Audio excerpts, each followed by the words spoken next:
Hey everybody, you're on the Geekbox YouTube channel. Today I will tell you how to connect to Google Home Mini on PC. Let's go.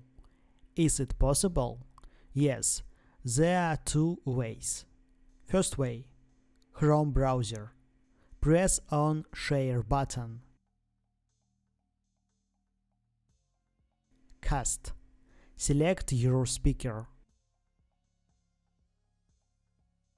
The sound will only be streamed from the browser.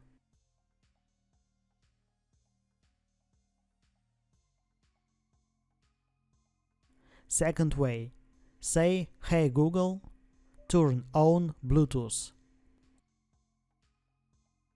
Open PC settings.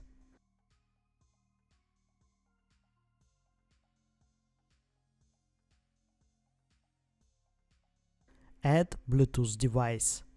Connect your speakers to your PC via Bluetooth. That's it.